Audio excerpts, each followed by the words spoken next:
It was definitely a memorable year for Me Too movement in China. Since the very first day of 2018, there have been accusations of sexual harassment and assault against college academics, journalists, social activists, entertainment celebrities, and business leaders on Chinese social media. It has sparked unprecedented discussions or even debates on related issues, while the survivors are still confronted with victim blaming and cultural conservatism. And quite a few people who helped to expose all the misconducts are facing lawsuits along with the victims. In the Chinese context, censorship from the authorities as well as on social media is still another big concern and obstacle for Me Too to reach a higher level of awareness in China.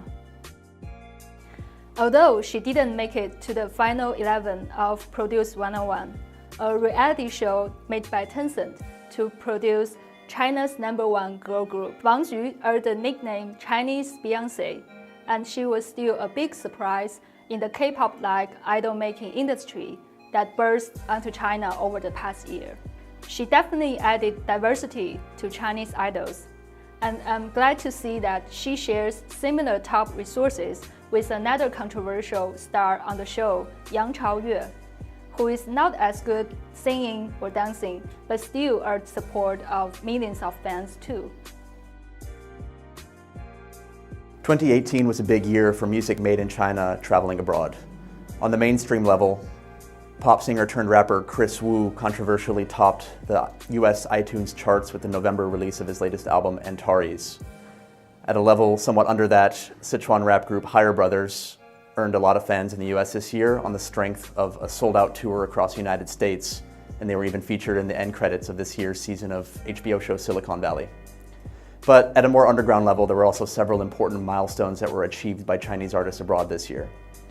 2018 was the first year that music industry conference South by Southwest held an official China Night showcase, which was important enough in its own right. And several of the artists featured there also had a number of appearances at important international venues. Beijing techno producer Shao was one of them. He played at the South by Southwest showcase and also made another piece of music industry history by becoming the first Chinese artist to release an album on major Berlin techno label Trezor. Artists from other genres also hit important benchmarks this year. Another band to be featured at South by Southwest was the Xi'an post-punk band Fazi, who in addition to performing at South by Southwest in Austin, were also featured in a performance at the Broad Museum in Los Angeles, where they shared the bill with Asian Dope Boys, a performance group founded by artist Chen Tianzhuo. Asian Dope Boys is more of a performance art group, but music is an important component of their work. In addition to the Broad, they appeared at the Cleveland Triennial and also at London's historic Barbican Theatre. In particular, a number of electronic music producers also made an impact overseas this year. Shanghai artists Han Han, who performs under the name Goose, and Wu Shanmin, who performs under the name 33EMYBW, were featured at Berlin's CTM Festival, along with Tess Sun, aka Hyphy. In addition to CTM, Hyphy also played a show in London with another Shanghai-based producer, Stella Chung, aka Sinti. While these artists earned new fans and media attention for their overseas appearances, it's also important to recognize the home institutions that have helped to shape their practice in China. This year, groups like Shanghai Community Radio, Hong Kong Community Radio, the label Genome, and the label Absurd Tracks from Hong Kong all fostered local scenes and a local platform for artists in these places to develop their practice and develop their art. In an interview with RADII earlier this year, Gavin Wong, a co-founder of Absurd Tracks and Hong Kong Community Radio, used the term globally local to describe his project and that of similar groups like Genome. I think that the work that these groups have done in China in 2018 and the work that artists from China have done to act as ambassadors of this sound abroad were one of the most important cultural trends of the year and something that sets a promising precedent for what we have to look forward to in 2019.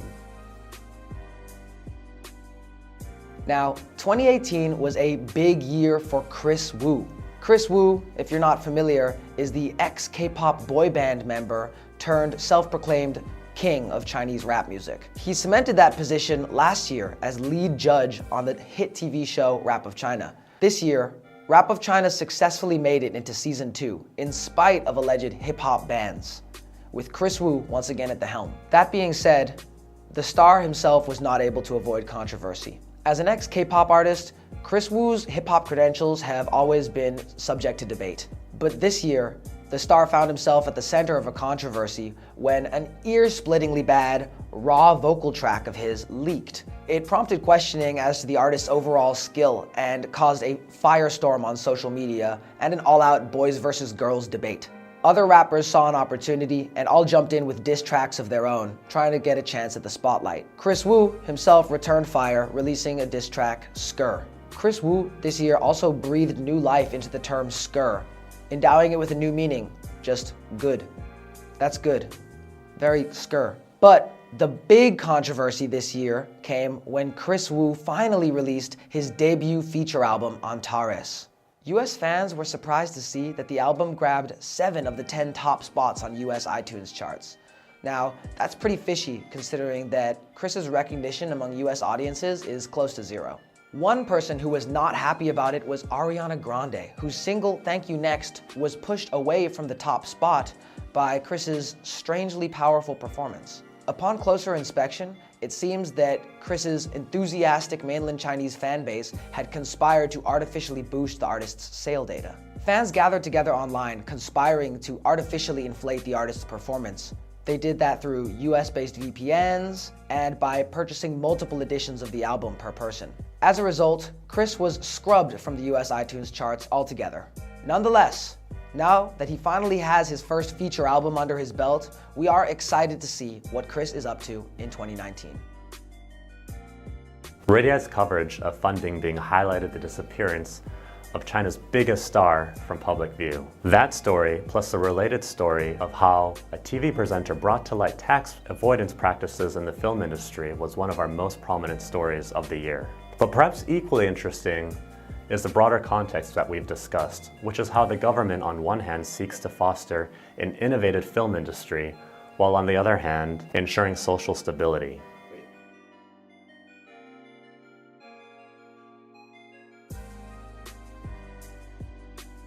Easily one of the most talked about news stories this year was the ban and almost immediate unban of LGBT content on Chinese social media platform Weibo.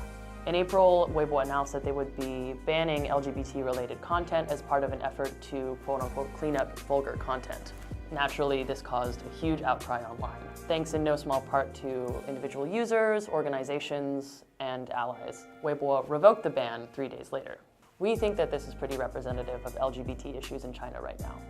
The efforts of individuals and organizations such as Shanghai Pride and PFLAG are slowly but surely helping change perceptions in China.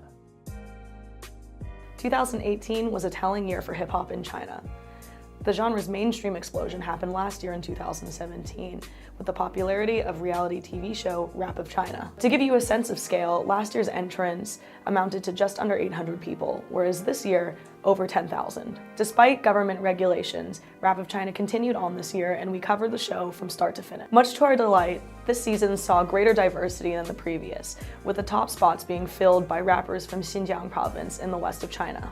There are also more female faces in Rap of China this year, starting with the addition of Hong Kong pop star Gem, who was added to the judges panel after the previous season being all male. One of our favorites is 19-year-old Lexi Liu, a Changshan native who took 4th place on a Korean reality TV series called K-Pop Star 5. In our exclusive interview with the star, Lexi cited Rihanna as one of her main inspirations and spoke to us about the pressure she felt representing women in hip-hop all across China. Despite the hip-hop ban, the genre crept up constantly in advertising and in commercials across the nation, and included even songs from China's reddest rap group, CD Rev, talking about policies such as missile defense, and even including a diss track against the entire country of Sweden.